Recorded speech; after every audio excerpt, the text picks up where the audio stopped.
talking about bags of money, the European Union is getting in trouble about the use of biometrics at the border and also about funding research into biometrics and micro expressions, enabling you to, maybe or maybe not, determine if people are lying at the border.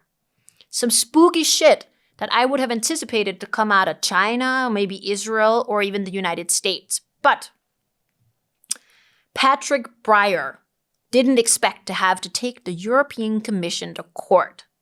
So this German politician read and was quite disturbed by the fact that he feels like there's a lot of unregulated artificial intelligence, but also he read an article and saw that the EU was funding research into what he calls virtual mind readers through a project called iBorder Control for potential use in policing Europe's border. In the article that Breyer read, a reporter described taking a test on the border between Serbia and Hungary.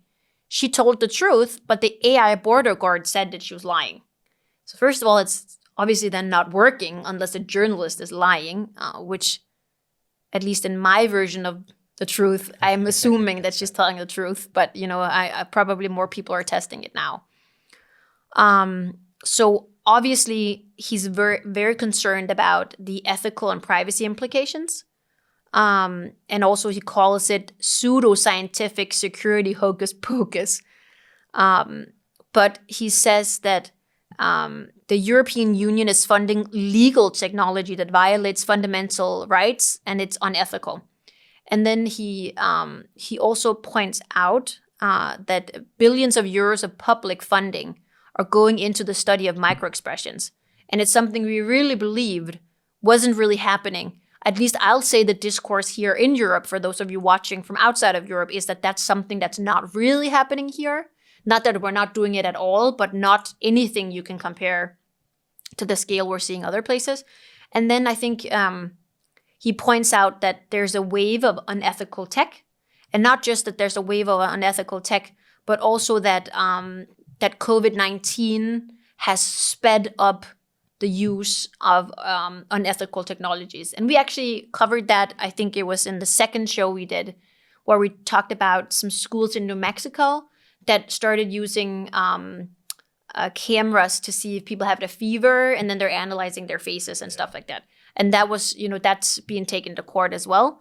But what he really said is that the fight against COVID-19 has further accelerated a push by European governments to develop surveillance technologies, including unprecedented use of drone surveillance, data tracking, facial recognition, and other forms of biometrics for quarantine enforcement and contract tracing.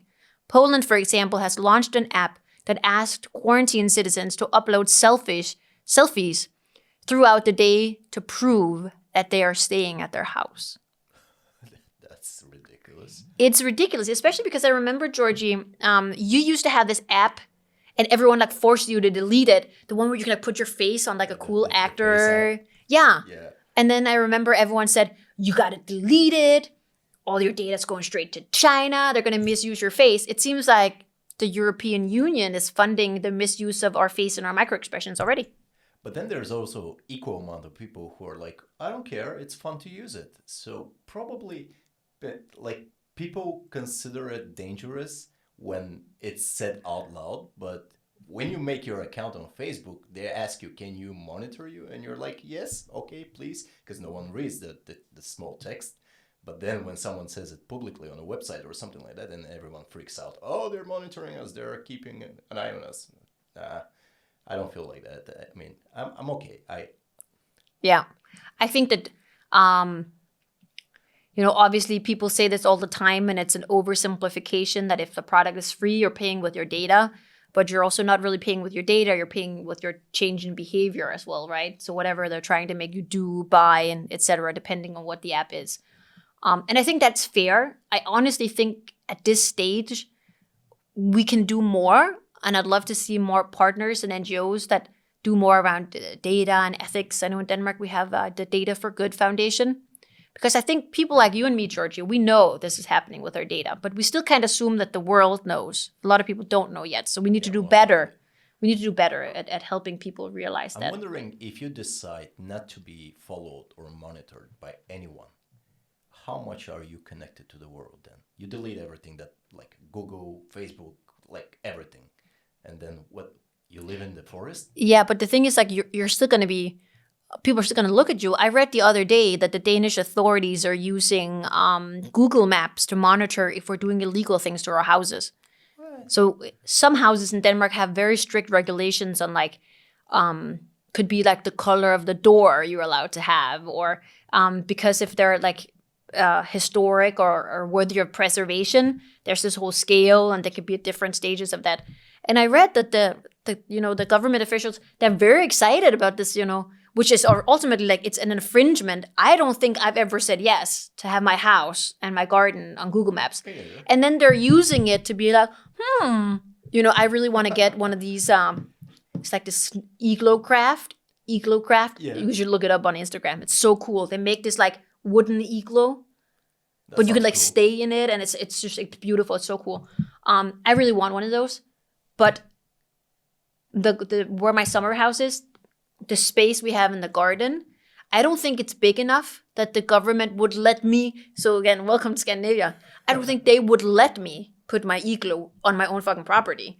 And then if I put it on there, I risk that they will now come and ask me to remove it because they've seen it in like a Google Street View situation. I mean, obviously it's based on street, right?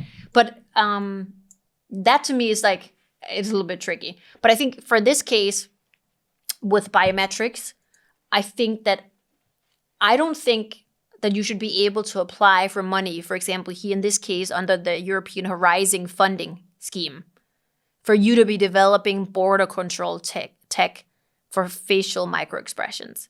I think there has to be some sort of ethical, parameter, because what is it ultimately trying to do? It's like ultimately trying to keep people out, especially if we're talking about Hungary and Poland. So if it even also doesn't work, which it won't for a while, all of us that train AI know it's not, in the beginning it doesn't work, and then it gets better and smarter, and maybe it can be manipulated. I think that they need to go back on the drawing board and think about what are the key words for them. I know Horizon, they just launched another funding scheme. Like, what are the key terminology to help us shape the future of tech? What do we want them to be? What are those ethical compasses that will steer us in the right direction? Is it truthfulness? Is it transparency? Is it responsibility? It can still be that at the same time as it is rapid growth, being challenging, trying to push the boundaries and the status quo. So I think the EU should go back to the drawing board and say, what are the key 5 terms that will determine our moral and ethical code in what we sponsor? And with that, thank you for another episode. Feel free to drop ideas for stories in the comment section.